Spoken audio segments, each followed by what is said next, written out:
Lazarus, by Leonid Andreyev. 1.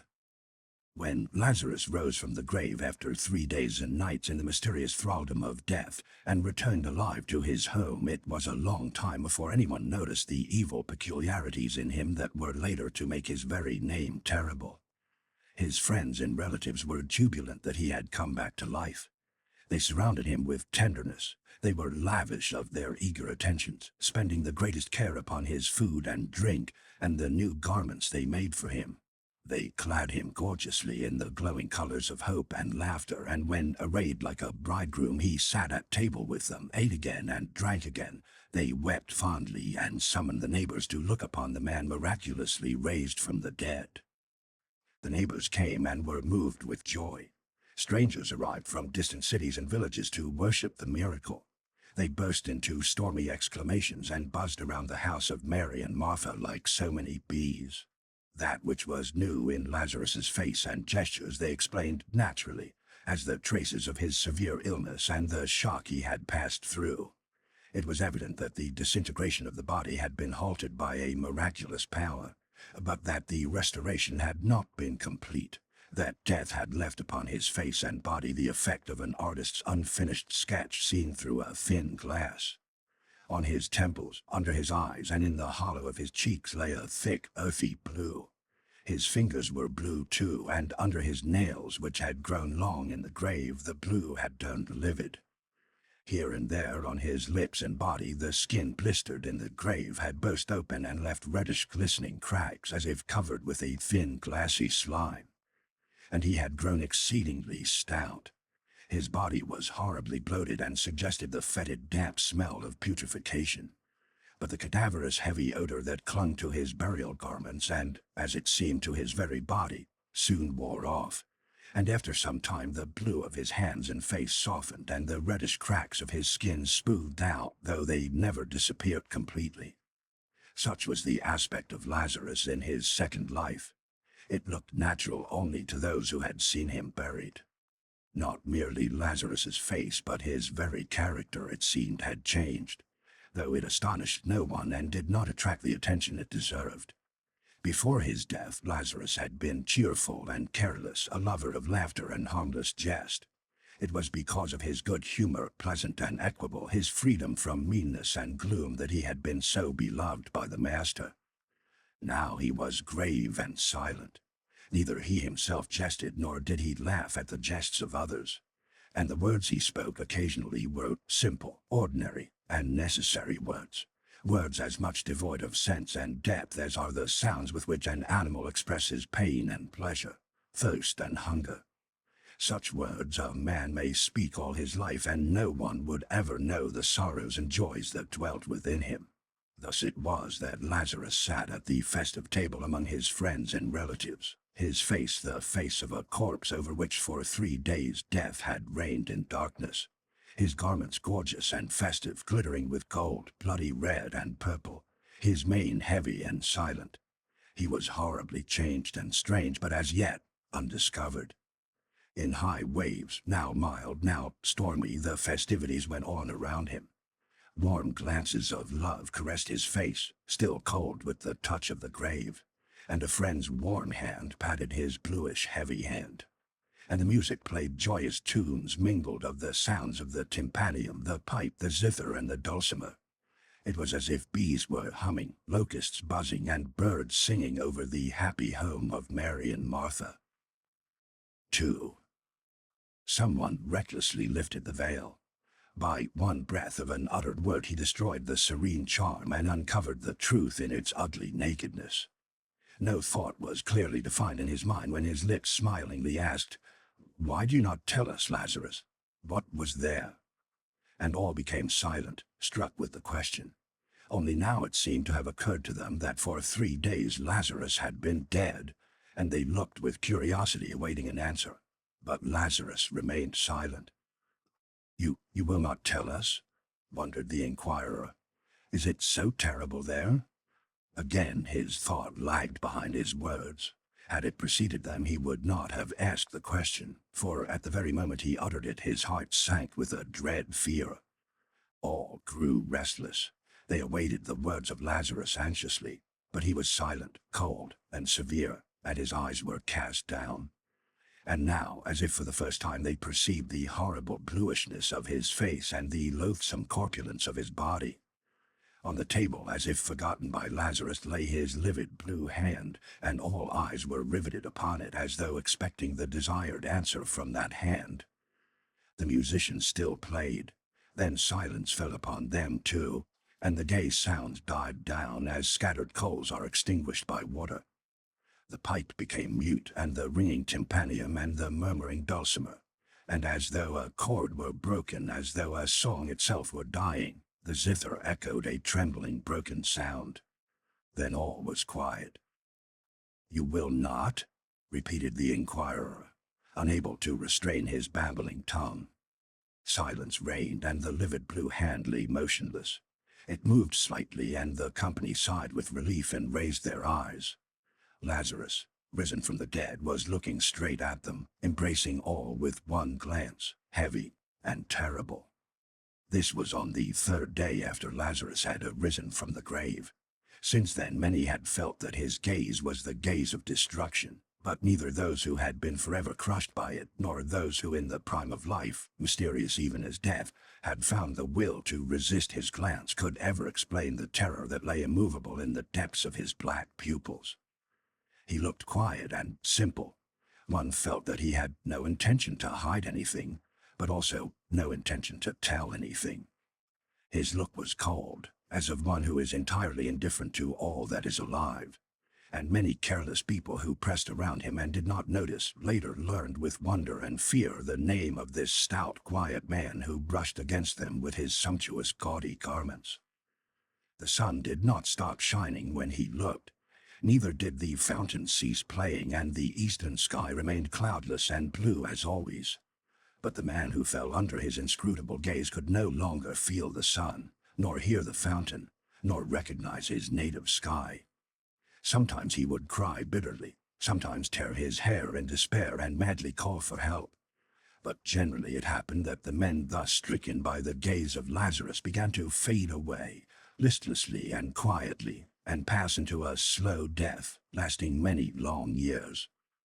They died in the presence of everybody, colorless, haggard, and gloomy, like trees withering on rocky ground. Those who screamed in madness sometimes came back to life, but the others, never. "So, you will not tell us, Lazarus, what you saw there?" the inquirer repeated for the third time. But now his voice was dull, and a dead gray weariness looked stupidly out from the eyes. The faces of all present were also covered by the same dead gray weariness, like a mist. The guests stared at one another stupidly, not knowing why they had come together or why they sat around this rich table. They stopped talking and vaguely felt it was time to leave, but they could not overcome the lassitude that spread through their muscles. So they continued to sit there, each one isolated, like little dim lights scattered in the darkness of night. The musicians were paid to play, and they again took up the instruments and again played gay or mournful airs. But it was music made to order, always the same tunes, and the guests listened wonderingly. Why was this music necessary, they thought? Why was it necessary, and what good did it do for people to pull at strings and blow their cheeks into thin pipes and produce varied and strange-sounding noises? "How badly they play," said someone. The musicians were insulted and left. Then the guests departed one by one, for it was nearing night, and when the quiet darkness enveloped them and it became easier to breathe, the image of Lazarus suddenly arose before each one in stern splendor. There he stood, with the blue face of a corpse and the raiment of a bridegroom, sumptuous and resplendent, in his eyes that cold stare in the depths of which lurked the horrible. They stood still as if turned into stone. The darkness surrounded them, and in the midst of this darkness flamed up the horrible apparition, the supernatural vision of one who for 3 days had lain under the measureless power of death. 3 days he had been dead. Thrice had the sun risen and set, and he had lain dead. The children had played, the water had murmured as it streamed over the rocks, the hot dust had clouded the highway, and he had been dead. and now he was among men again, touched them, looked at them, and through the black rings of his pupils, as through dark glasses, the unfathomable, there, gazed upon humanity. No one took care of Lazarus, and no friends or kindred remained with him. Only the great desert enfolding the holy city came close to the threshold of his abode. It entered his home and lay down on his couch like a spouse and put out all the fires. No one cared for Lazarus. One after the other went away, even his sisters Mary and Martha. For a long while Martha did not want to leave him, for she knew not who would nurse him or take care of him, and she cried and prayed. But one night, when the wind was roaming about the desert and the rustling cypress trees were blending over the roof, she dressed herself quietly, and quietly went away. Lazarus probably heard how the door was slammed. It had not shut properly, and the wind kept knocking it continually against the post. But he did not rise. He did not go out, did not try to find out the reason. And the whole night until the morning the cypress trees hissed over his head and the door swung to and fro, allowing the cold, greedily prowling desert to enter his dwelling. Everybody shunned him as though he were a leper. They wanted to put a bell on his neck to avoid meeting him, but someone turning pale remarked it would be terrible if at night under the windows one should happen to hear Lazarus's bell, and all grew pale and assented. Since he did nothing for himself, he would probably have starved had not his neighbors, in trepidation, saved some food for him. Children brought it to him. They did not fear him, neither did they laugh at him, in the innocent cruelty in which children often laugh at unfortunates. They were indifferent to him, and Lazarus showed the same indifference to them. He showed no desire to thank them for their services. He did not try to pat the dark hands and look into the simple, shining little eyes. Abandoned to the ravages of time and the desert, his house was falling to ruins, and his hungry, bleeding goats had long been scattered among his neighbors. His wedding garments had grown old. He wore them without changing them, as he had donned them on that happy day when the musicians played. He did not see the difference between old and new, between torn and whole. The brilliant colors were burnt and faded. The vicious dogs of the city and the sharp thorns of the desert had rent the fine clothes to shreds. During the day, when the sun beat down mercilessly upon all living things, and even the scorpions hid under the stones, convulsed with a mad desire to sting, he sat motionless in the burning rays, lifting high his blue face and shaggy wild beard. While yet the people were unafraid to speak to him, someone had asked him, "Poor Lazarus, do you find it pleasant to sit so and look at the sun?" And he answered, "Yes, it is pleasant." The thought suggested itself to people that the cold of the 3 days in the grave had been so intense, its darkness so deep, that there was not in all the earth enough heat or light to warm Lazarus and lighten the gloom of his eyes, and inquirers turned away with a sigh. And when the setting sun, flat and purple-red, descended to earth, Lazarus went into the desert and walked straight toward it, as though intending to reach it. Always he walked directly toward the sun, and those who tried to follow him and find out what he did at night in the desert had indelibly imprinted upon their mind's vision the black silhouette of a tall, stout man against the red background of an immense disk. The horrors of the night drove them away, and so they never found out what Lazarus did in the desert. But the image of the black form against the red was burned forever into their brains. Like an animal with a cinder in its eye which furiously rubs its muzzle against its paws, they foolishly rubbed their eyes. But the impression left by Lazarus was ineffaceable, forgotten only in death. There were people living far away who never saw Lazarus and only heard of him. With an audacious curiosity which is stronger than fear and feeds on fear, with a secret sneer in their hearts, some of them came to him one day as he basked in the sun and entered into conversation with him. At that time his appearance had changed for the better and was not so frightful. At first the visitors snapped their fingers and thought disapprovingly of the foolish inhabitants of the holy city. But when the short talk came to an end and they went home, their expression was such that the inhabitants of the holy city at once knew their errand and said, "Here go some more madmen at whom Lazarus has looked." The speakers raised their hands in silent pity. Other visitors came, among them brave warriors in clinking armor who knew not fear, and happy youths who made merry with laughter and song. Busy merchants jingling their coins ran in for a while, and proud attendants at the temple placed their staffs at Lazarus's door. But no one returned the same as he came. A frightful shadow fell upon their souls and gave a new appearance to the old familiar world. Those who felt any desire to speak after they had been stricken by the gaze of Lazarus described the change that had come over them somewhat like this. All objects seen by the eye and palpable to the hand became empty, light, and transparent, as though they were light shadows in the darkness. And this darkness enveloped the whole universe. It was dispelled neither by the sun, nor by the moon, nor by the stars, but embraced the earth like a mother and clothed it in a boundless black veil. Into all bodies it penetrated, even into iron and stone, and the particles of the body lost their unity and became lonely. Even to the heart of the particles it penetrated, and the particles of the particles became lonely. The vast emptiness which surrounds the universe was not filled with things seen, with sun or moon or stars.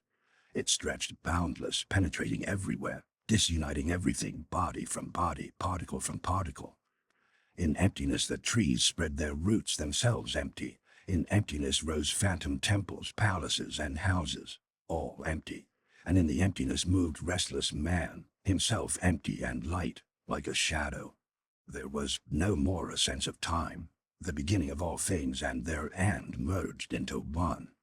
In the very moment when a building was being erected and one could hear the builders striking with their hammers, one seemed already to see its ruins and then emptiness where the ruins were. A man was just born and funeral candles were already lighted at his head. And then they were extinguished, and soon there was emptiness where before had been the man and the candles. And surrounded by darkness and empty waste, man trembled hopelessly before the dread of the infinite. So spoke those who had a desire to speak, but much more could probably have been told by those who did not want to talk, and who died in silence. 4. At that time there lived in Rome a celebrated sculptor by the name of Aurelius. Out of clay, marble, and bronze he created forms of gods and men of such beauty that this beauty was proclaimed immortal. But he himself was not satisfied, and said there was a supreme beauty that he had never succeeded in expressing in marble or bronze. "I have not yet gathered the radiance of the moon," he said. "I have not yet caught the glare of the sun. There is no soul in my marble. There is no life in my beautiful bronze." And when by moonlight he would slowly wander along the roads, crossing the black shadows of the cypress trees, his white tunic flashing in the moonlight, those he met used to laugh good-naturedly and say, "Is it moonlight that you are gathering, Aurelius? Why did you not bring some baskets along?" And he too would laugh and point to his eyes and say, "Here are the baskets in which I gather the light of the moon and the radiance of the sun." And that was the truth. In his eyes shone moon and sun, but he could not transmit the radiance to marble. Therein lay the greatest tragedy of his life. He was a descendant of an ancient race of patricians, had a good wife and children, and except in this one respect, lacked nothing. When the dark rumor about Lazarus reached him, he consulted his wife and friends and decided to make the long voyage to Judea in order that he might look upon the man miraculously raised from the dead. He felt lonely in those days and hoped on the way to renew his jaded energies.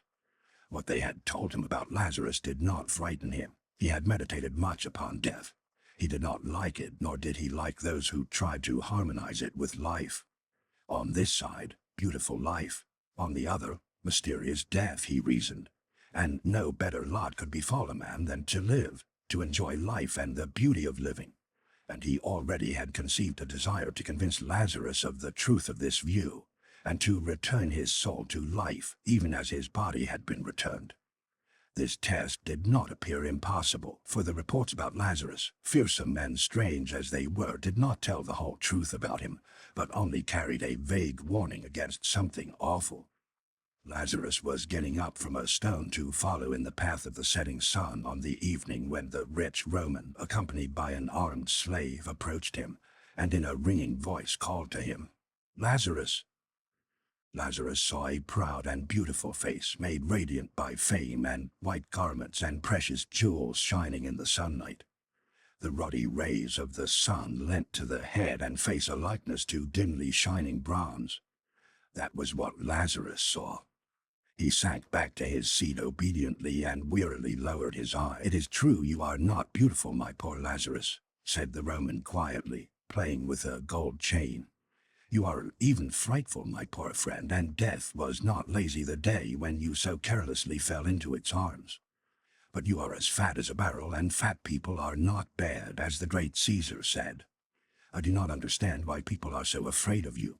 You will permit me to stay with you overnight? It is already late and I have no abode." Nobody had ever asked Lazarus to be allowed to pass the night with him. "I have no bed," said he. "I am somewhat of a warrior and can sleep sitting," replied the Roman. "We shall make a light." "I have no light." "Then we will converse in the darkness like two friends. I suppose you have some wine?" "I have no wine." The Roman laughed. "Now I understand why you are so gloomy and why you do not like your second life. No wine? Well, we shall do without. You know there are words that go to one's head even as Valerian wine." With a motion of his head he dismissed the slave, and they were alone. And again the sculptor spoke, but it seemed as though the sinking sun had penetrated into his words. They faded pale and empty, as if trembling on weak feet, as if slipping and falling, drunk with the wine of anguish and despair.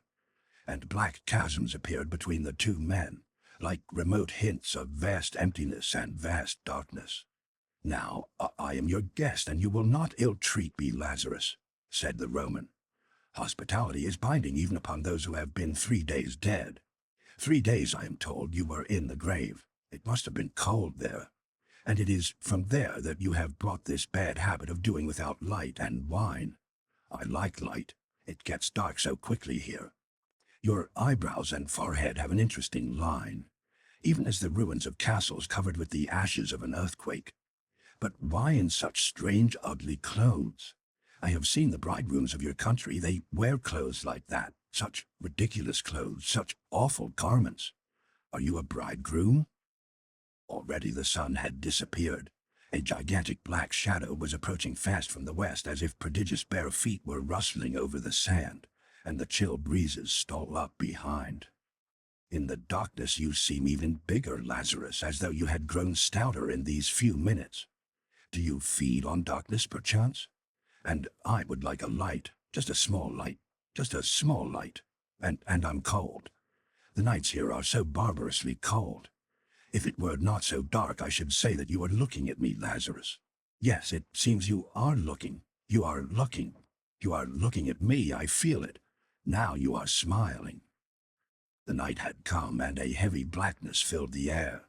How good it will be when the sun rises again tomorrow. You know, I am a great sculptor, so my friends call me. I create. Yes, they say I create. But for that, daylight is necessary. I give life to cold marble. I melt the ringing bronze in the fire, in a bright hot fire. Why did you touch me with your hand?" "Come," said Lazarus. "You are my guest."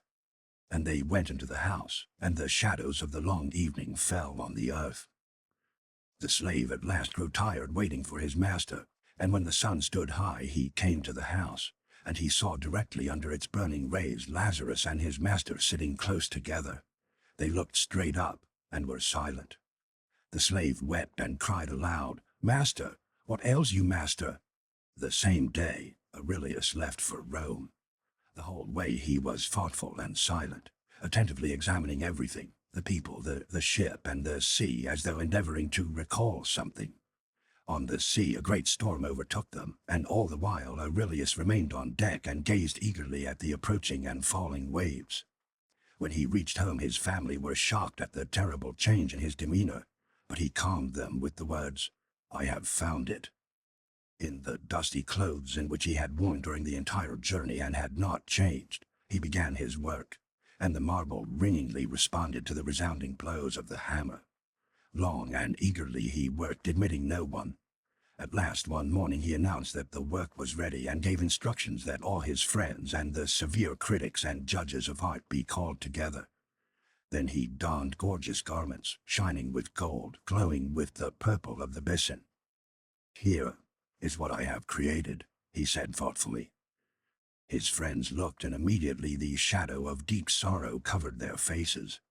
It was a thing monstrous, possessing none of the forms familiar to the eye, yet not devoid of a hint of some new, unknown form. On a thin, tortuous little branch, or rather an ugly likeness of one, lay crooked, strange, unsightly, shapeless heaps of something turned outside in, or something turned inside out. Wild fragments which seemed to be feebly trying to get away from themselves. And accidentally, under one of the wild projections, they noticed a wonderfully sculptured butterfly with transparent wings, trembling as though with a weak longing to fly. "Why that wonderful butterfly, Aurelius?" timidly asked someone. "I do not know," answered the sculptor. The truth had to be told, and one of his friends, the one who loved Aurelius the best, said, "This is ugly, my poor friend. It must be destroyed. Give me the hammer." And with 2 blows he destroyed the monstrous mass, leaving only the wonderfully sculptured butterfly. After that, Aurelius created nothing. He looked with absolute indifference at marble and at bronze and at his own divine creations in which dwelt immortal beauty. In the hope of breathing into him once more again the old flame of inspiration, with the idea of awakening his dead soul, his friends led him to see the beautiful creations of others. But he remained indifferent, and no smile warmed his closed lips, and only after they spoke to him much and long of beauty he would reply wearily, "But all this is a lie."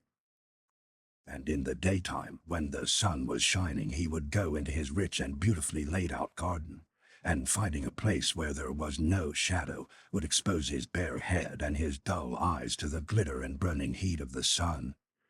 Red and white butterflies fluttering around. Down into the marble cistern ran splashing water from the crooked mouth of a blissfully drunken satyr. But he sat motionless, like a pale shadow of that other one who, in a far land at the very gates of the stony desert, also sat motionless under the fiery sun. 5. And it came about finally that Lazarus was summoned to Rome by the great Augustus.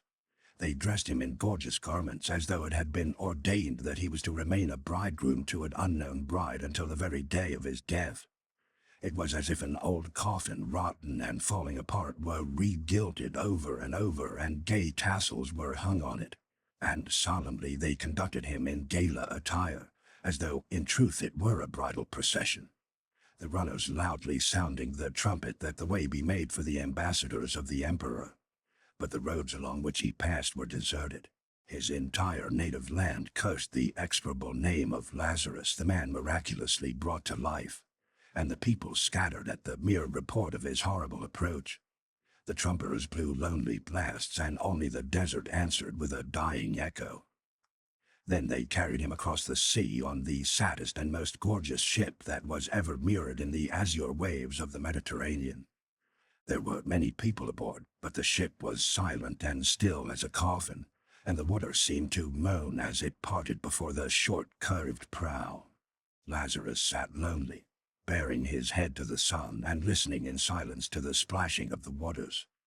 Further away, the seamen and the ambassadors gathered like a crowd of distressed shadows. If a thunderstorm had happened to burst upon them at that time, or the wind had overwhelmed the red sails, the ship would probably have perished, for none of those who were on her had strength or desire enough to fight for life. With supreme effort, some went to the side of the ship and eagerly gazed at the blue transparent abyss.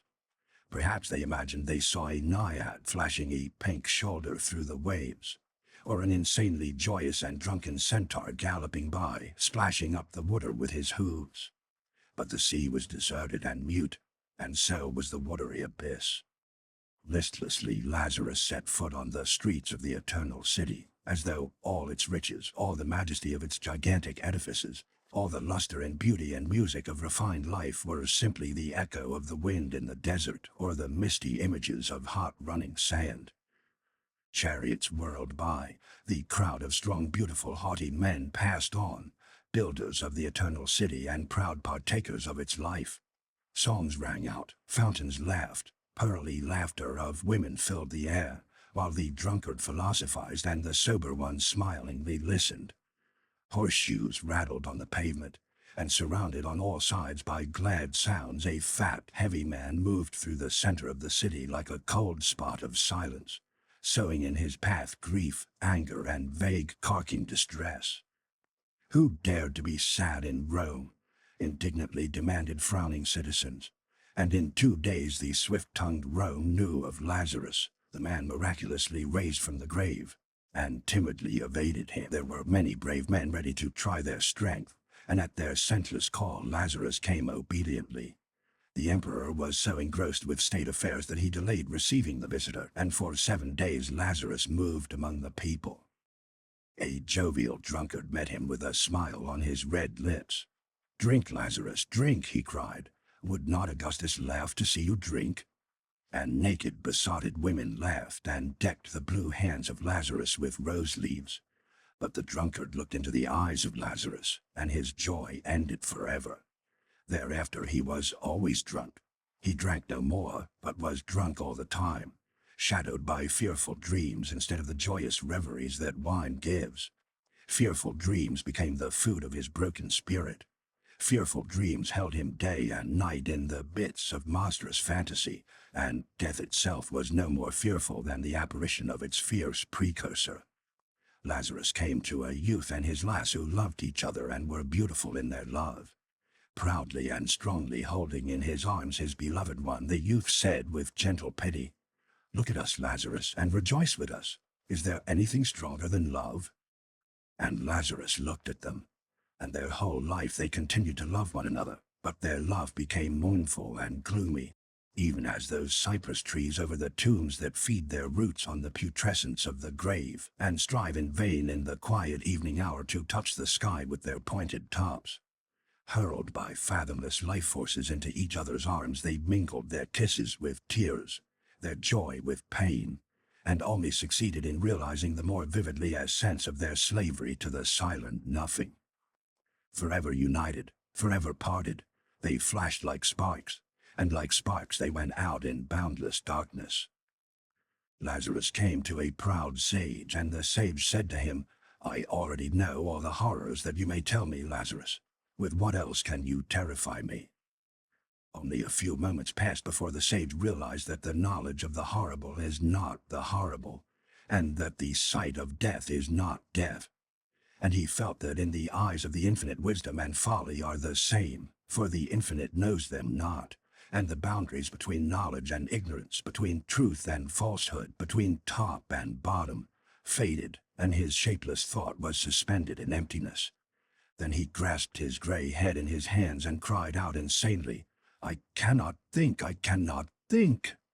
Thus it was that under the cold gaze of Lazarus, the man miraculously raised from the dead, all that serves to affirm life, its sense and its joys, perished. And people began to say it was dangerous to allow him to see the emperor, that it were better to kill him and bury him secretly and swear he had disappeared. Swords were sharpened, and youths devoted to the welfare of the people announced their readiness to become assassins, when Augustus upset the cruel plans by demanding that Lazarus appear before him. Even though Lazarus could not be kept away, it was felt that the heavy impression conveyed by his face might be somewhat softened. With that end in view, expert painters, barbers, and artists were secured who worked the whole night on Lazarus's head. His beard was trimmed and curled. The disagreeable and deadly bluishness of his hands and face was covered up with paint. His hands were whitened, his cheeks rouged. The disgusting wrinkles of suffering that ridged his old face were patched up and painted, and on the smooth surface wrinkles of good nature and laughter and of pleasant good-humored cheeriness were laid on artistically with fine brushes. Lazarus submitted indifferently to all they did with him, and soon was transformed into a stout, nice-looking old man, for all the world a quiet and good-humored grandfather of numerous children. He looked as though the smile with which he told funny stories had not left his lips, as though a quiet tenderness still lay hidden in the corner of his eyes. But the wedding dress they did not dare to take off, and they could not change his eyes, the dark, terrible eyes out of which stared the incomprehensible there. 6. Lazarus was untouched by the magnificence of the imperial apartments. He remained stolidly indifferent, as though he saw no contrast between his ruined house at the edge of the desert and the solid, beautiful palace of stone. Under his feet the hard marble of the floor took on the semblance of the moving sands of the desert, and to his eyes the throngs of gaily dressed haughty men were as unreal as the emptiness of the air. They looked not into his face as he passed by, fearing to come under the awful bane of his eyes. But when the sound of his heavy steps announced that he had passed, heads were lifted, and eyes examined with timid curiosity the figure of the corpulent, tall, slightly stooping old man as he slowly passed into the heart of the imperial palace. If death itself had appeared, men would not have feared it so much, for hitherto death had been known to the dead only, and life to the living only, and between these two there had been no bridge. But this strange being knew death, and that knowledge of his was felt to be mysterious and cursed. "He will kill our great divine Augustus," men cried with horror, and they hurled curses after him. Slowly and stolidly he passed them by, penetrating ever deeper into the palace. Caesar knew already who Lazarus was, and was prepared to meet him. He was a courageous man. He felt his power was invincible, and in the fateful encounter with the man wonderfully raised from the dead, he refused to lean on other men's weak help. Man to man, face to face, he met Lazarus. "Do not fix your gaze on me, Lazarus," he commanded. "I have heard that your head is like the head of Medusa, and turns into stone all upon whom you look. But I should like to have a close look at you and to talk to you before I turn into stone," he added in a spirit of playfulness that concealed his real misgivings. Approaching him, he examined closely Lazarus's face and his strange festive clothes. Though his eyes were sharp and keen, he was deceived by the skillful counterfeit. "Well, your appearance is not terrible, venerable sir, but all the worse for men when the terrible takes on such a venerable and pleasant appearance. Now, let us talk." Augustus sat down, and as much by glance as by words began the discussion. "Why did you not salute me when you entered?" Lazarus answered indifferently. "I did not know it was necessary." "You are a Christian?" "No." Augustus nodded approvingly. "That is good. I do not like the Christians. They shake the tree of life, forbidding it to bear fruit, and they scatter to the wind its fragrant blossoms. But who are you?" With some effort, Lazarus answered, "I was dead." "I heard about that, but who are you now?" Lazarus's answer came slowly. Finally he said again, listlessly and indistinctly, "I was dead." "Listen to me, stranger," said the emperor sharply, giving expression to what had been in his mind before. "My empire is an empire of the living. My people are a people of the living and not of the dead. You are superfluous here. I do not know who you are. I do not know what you have seen there. But if you lie, I hate your lies. And if you tell the truth, I hate your truth. In my heart I feel the pulse of life. In my hands I feel power. And my proud thoughts, like eagles, fly through space.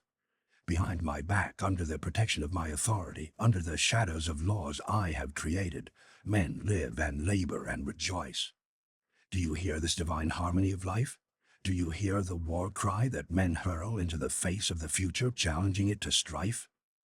Augustus extended his arms reverently and solemnly cried out, "Blessed art thou, great divine life." But Lazarus was silent, and the emperor continued more severely, "You are not wanted here. Pitiful remnant, half-devoured of death, you fill men with distress and aversion to life. Like a caterpillar on the fields, you are gnawing away at the full seed of joy, exuding the slime of despair and sorrow.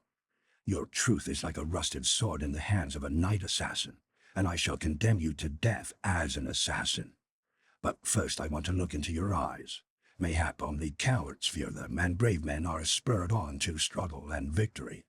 Then you will merit not death, but a reward. Look at me, Lazarus." At first it seemed to divine Augustus as if a friend were looking at him. So soft, so alluring, so gently fascinating was the gaze of Lazarus. It promised not horror, but quiet rest, and the infinite dwelt there as a fond mistress, a compassionate sister, a mother. And ever stronger grew its gentle embrace until he felt as it were the breath of a mouth hungry for kisses. Then it seemed as if iron bones protruded in a ravenous grip and closed upon him in an iron band, and cold nails touched his heart, and slowly, slowly sank into it. "It pains me," said divine Augustus, growing pale. "But look, Lazarus, look." Ponderous gates shutting off eternity appeared to be slowly swinging open, and through the growing aperture poured in coldly and calmly the awful horror of the infinite. Boundless emptiness and boundless gloom entered like two shadows, extinguishing the sun, removing the ground from under the feet, and the cover from over the head. And the pain in his icy heart ceased. Look at me, Lazarus," commanded Augustus, staggering. Time ceased, and the beginning of things came perilously near to the end. The throne of Augustus, so recently erected, fell to pieces, and emptiness took the place of the throne, and of Augustus. Rome fell silently into ruins. A new city rose in its place, and it too was erased by emptiness. Like phantom giants, cities, kingdoms, and countries swiftly fell and disappeared into emptiness, swallowed up in the black maw of the infinite. "Cease," commanded the emperor. Already the accent of indifference was in his voice. His arms hung powerless, and his eagle eyes flashed and were dimmed again, struggling against the overwhelming darkness. "You have killed me, Lazarus," he said drowsily. These words of despair saved him. He thought of the people whose shield he was destined to be, and a sharp, redeeming pang pierced his dull heart. He thought of them doomed to perish, and he was filled with anguish. First these seemed bright shadows in the gloom of the infinite. How terrible! Then they appeared as fragile vessels with life-agitated blood and hearts that knew both sorrow and great joy. And he thought of them with tenderness. And so thinking and feeling, inclining the scales now to the side of life, now to the side of death, he slowly returned to life, to find in its suffering and joy a refuge from the gloom, emptiness, and fear of the infinite. "No, you did not kill me, Lazarus," he said firmly, "but I will kill you. Go." Evening came, and divine Augustus partook of food and drink with great joy, but there were moments when his raised arm would remain suspended in the air, and the light of his shining, eager eyes was dimmed. It seemed as if an icy wave of horror washed against his feet. He was vanquished but not killed, and coldly awaited his doom, like a black shadow. His nights were haunted by horror, but the bright days still brought him joys as well as the sorrows of life. Next day, by order of the emperor, they burned out Lazarus's eyes with hot irons and sent him home. Even Augustus dared not kill him. Lazarus returned to the desert, and the desert received him with the breath of the hissing wind and the ardor of the glowing sun. Again he sat on the stone with matted beard uplifted, and two black holes where the eyes had once been looked dull and horrible at the sky. In the distance the holy city surged and roared restlessly, but near him all was deserted and still. No one approached the place where Lazarus, miraculously raised from the dead, passed his last days, for his neighbors had long since abandoned their homes. His cursed knowledge, driven by the hot irons from his eyes deep into the brain, lay there in ambush, as if from ambush it might spring out upon men with 1,000 unseen eyes. No one dared to look at Lazarus. And in the evening, when the sun, swollen crimson and growing larger, bent its way toward the west, blind Lazarus slowly groped after it. He stumbled against stones and fell. Corpulent and feeble, he rose heavily and walked on, and against the red curtain of sunset his dark form and outstretched arms gave him the semblance of a cross. It happened once that he went and never returned. Thus ended the second life of Lazarus, who for 3 days had been in the mysterious thraldom of death, and then was miraculously raised from the dead. End of Lazarus by Leonid, Andreyev.